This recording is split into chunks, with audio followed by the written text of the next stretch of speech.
The Curse of Veronica, Spain, the true story behind the horror. In 1991, a chilling and mysterious case unfolded in Vallecas, a neighborhood in Madrid, Spain. This is the real-life story of Estefania Gutierrez Lazaro, a teenage girl whose tragic fate became one of Spain's most famous paranormal cases. Her experience inspired the 2017 horror movie Veronica, but the actual events were even more terrifying than what was depicted on screen. The Ouija session that started it all, Estefania was a 16-year-old girl with an interest in the occult. One day, she and her friends decided to use a Ouija board at school to try and contact the spirit of a deceased classmate's boyfriend. However, the session was interrupted when a nun caught them and broke the Ouija board in half. Witnesses say that at that very moment, a strange smoke rose from the board and was inhaled by Estefania. After this incident, her behavior started to change dramatically. She suffered from hallucinations, convulsions,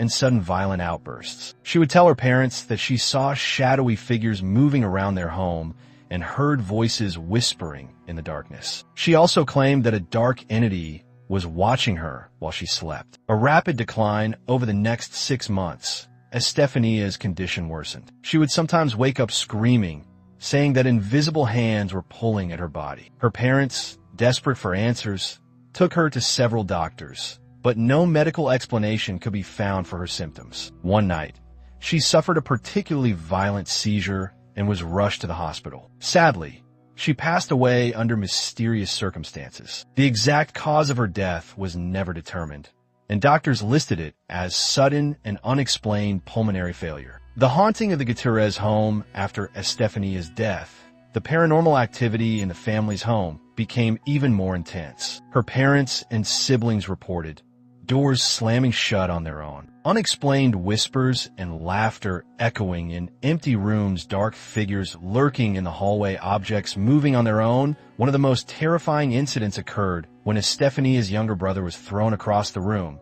by an unseen force. The family was so terrified that they finally called the Spanish police for help. The official police report, when police officers arrived at the home, they personally witnessed strange occurrences. According to the official report, a heavy wooden cabinet suddenly swung open and crashed onto the floor. A crucifix on the wall was mysteriously scratched. Cold spots appeared in the house.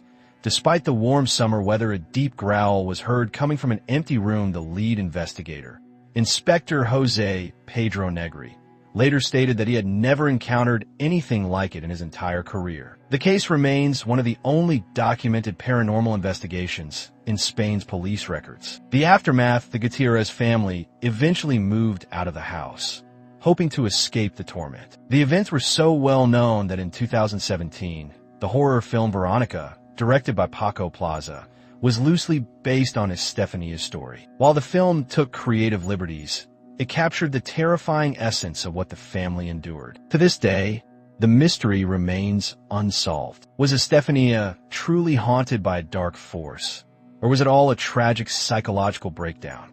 Whatever the answer may be, the Vallecas case remains one of the most chilling paranormal incidents in modern history.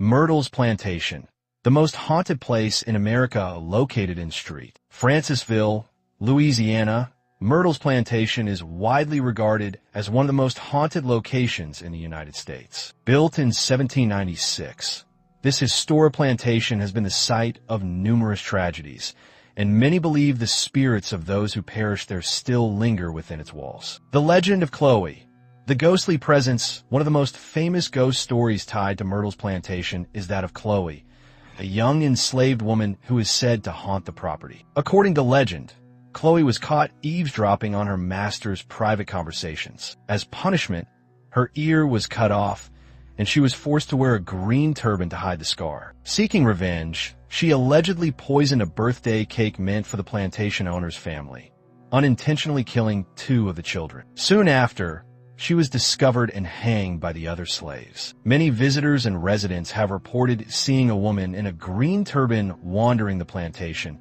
particularly near the children's nursery. Some have even captured eerie images of an unexplained figure standing in doorways or peering through windows. Paranormal activity at Myrtle's Plantation beyond Chloe's spirit.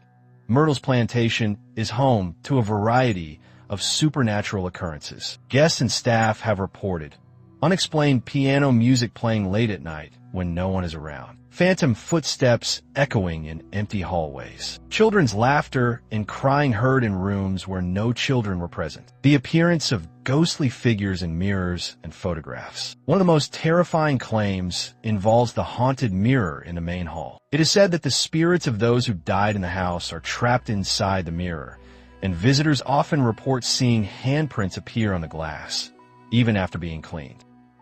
A magnet for paranormal investigators. Over the years, Myrtle's Plantation has attracted ghost hunters, paranormal investigators, and curious tourists eager to witness its supernatural activity firsthand. Numerous TV shows, including Ghost Adventures and Unsolved Mysteries, have featured the plantation, documenting unexplained occurrences. Today, Myrtle's Plantation operates as a bed and breakfast, offering brave guests the chance to stay overnight in one of America's most haunted homes. Would you dare to spend the night?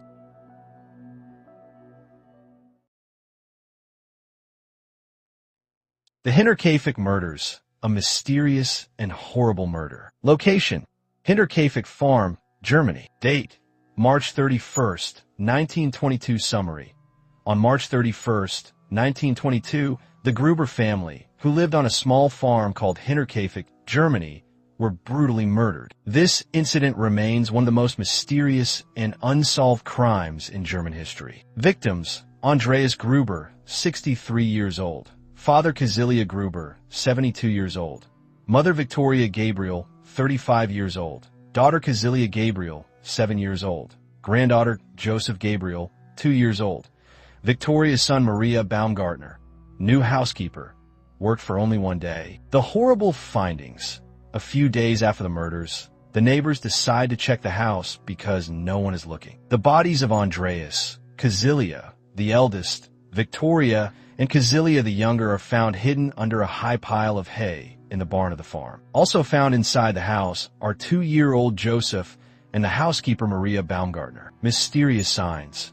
A few days before the incident, Andreas Gruber told neighbors that strange sounds were being heard in the house. He also said that he had seen unknown footprints in the snow, but never reported this to the police. The disappearance of newly found newspapers and keys also indicated that someone was hiding in the house. What happened? Investigators believe that the killer had previously called out the 4 members of the family one by one in the barn and killed them with a heavy iron bar. Then he went inside and killed little Joseph and the servant. The scariest thing is that the killer lived inside the farm for several days after the incident. He may have taken care of the birds, fed the animals, and even prepared the food. The murderer, who was never found. More than 100 people were questioned. Some suggested that Victoria's family problems or illicit affairs might have been the cause. However, the killer was never identified and the case remains unsolved. To this day, the Hinterkaifeck tragedy is still one of the most popular mysteries among true crime fans. Many believe that this tragedy was the work of a demon, spirit, or ghost. Others believe that it was committed by a man, but with deep hatred and unconscious cruelty.